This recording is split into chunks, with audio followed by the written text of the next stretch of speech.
Hey, what is going on, ladies and gentlemen? Welcome back to another episode of the Gentleman Pursuit podcast. I am Ryan, and I will be your host for this coming 10 minutes or so to be your guide in exploring the world of horology. How is everyone doing? I hope everyone's doing well, healthy as usual. I've been struggling with something recently, and if you have followed my Instagram, you'll see I made like a motivational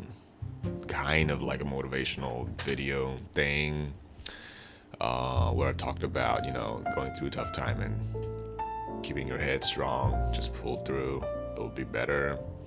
But I have been struggling with something recently, and this week is like the rebirth week where there's like huge epiphanies and, revelations that you just came to you and you just change. Have you ever had experienced those? This is me this week. So like you feel refreshed and it's a fresh start to a new chapter. And honestly, I don't know where this feeling is leading me to, but I'm glad that I'm happier than before, or at least I have started to let go of something. I'm not complaining. I'm happy. I'm actually happy that I'm in a better place, in a better headspace right now. So another interesting thing that I came across recently, which is also what this episode is based on, is one of the legendary Joe Rogan's podcast. The episode with Matt Farah, a car enthusiast, but also an avid watch collector. So I was watching the clip where Matt was, teaching Joe about watches and kind of walking Joe through the horology world and showing him all these crazy looking watches. So that got me thinking. I've been talking about watches for almost like a year now. This thing has been going on for almost a year now, and there's only one episode, which is recently on the SIHH episode, that I kind of mentioned one or two crazy looking watches, and everything else that I mentioned on on the website or podcast are mainly, I'd say, down to earth, underrated, overlooked pieces most of the time.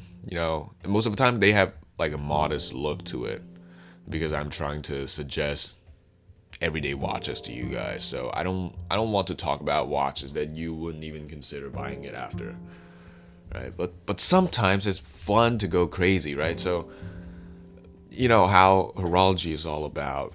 Obviously, it's all about the internal mechanics and the looks and how it feels on your wrist. But sometimes, just like supercars, right? It doesn't matter if it's practical or not. Everyone is trying to go faster than you.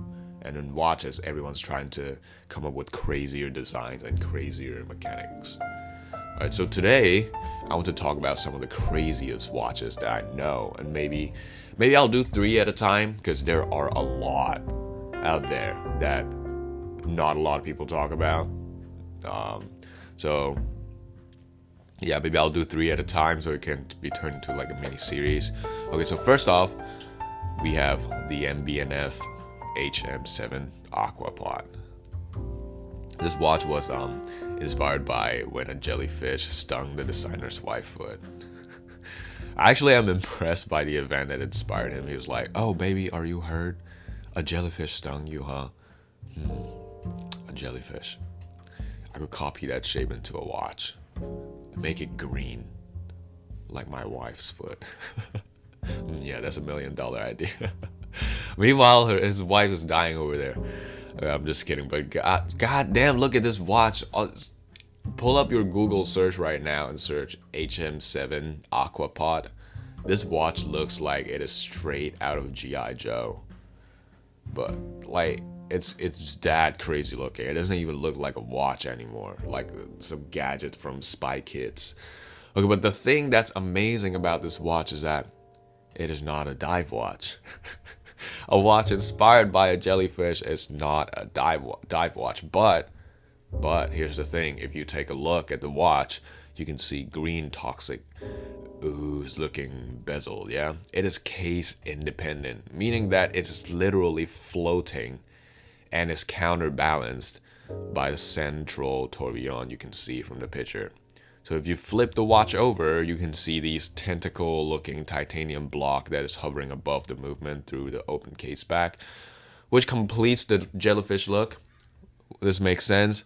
So overall, this whole watch just doesn't look like a watch. It looks like some super high tech gadget. This watch is limited to 33 pieces because of the material it uses to produce this watch. It's grade 5 titanium, which is some real life vibranium stuff. Yeah, so go to look this watch up. Like, although not a lot of people will end up buying this watch, it's fun to just look at it. The second watch is crazy. It's crazier in my opinion. I didn't know it existed. Like, what? Like, this watch, I'm not kidding, has whiskey in it. I didn't know. Okay, Gentleman Pursuits, this website and podcast talks about watches and whiskeys. And this watch is both. Okay? And I just heard about this watch. This Louis Moinet watch is as crazy as it gets. Okay, so first of all, Louis Moinet is known for making crazy watches. Like, they're known for it. There's this watch called Jurassic Tourbillon, which actually used real fossilized dinosaur bones in its construction. So this watch, mechanically speaking, is not super innovational, but there aren't any like groundbreaking technology involved in this. But there is this small chamber that contains the world's oldest whiskey, the Glenlivet 1862, and this is also a watch to commemorate the opening of Sad Whiskey. There are other similar watches too. I think there is a rum watch and there's a cognac watch, which correspondingly have a small chamber with a drop of rum and a cognac. So we have that going on. And the last watch I want to talk about is the HYT skull. Of course, when it comes to crazy watches, it's hard to skip on the one and only HYT. Yeah. So one thing about HYT watches is that they're famous models. They don't use minute and hour hands.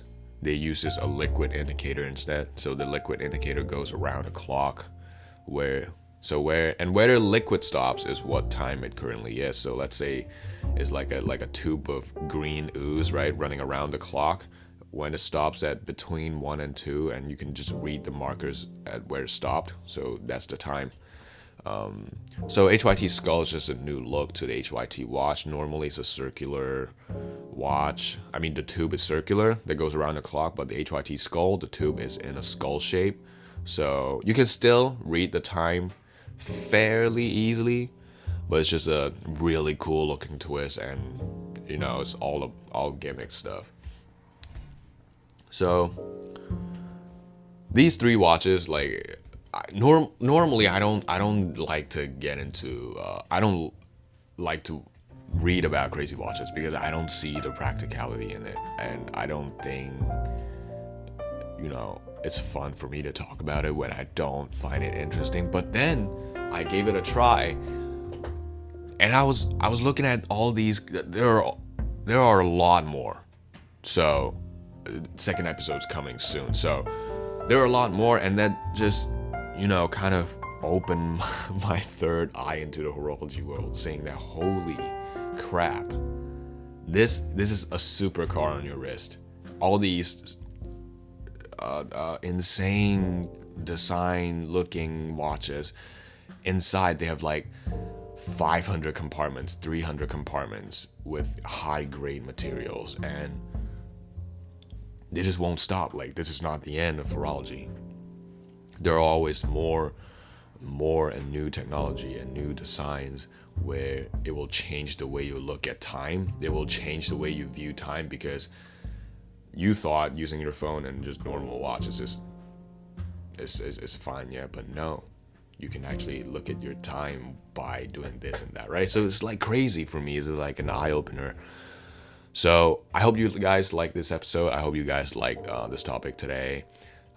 Feel free to drop a comment, let me know, or message me on Facebook, Instagram, to let me know what kind of content do you want to listen to more or see more, because I'm trying to better my content output to cater to you guys. I don't want to just randomly put out content and hope you guys would like it. So yeah, let me know. Hope you guys like this. Thank you for tuning in. and I'll see you in the next episode.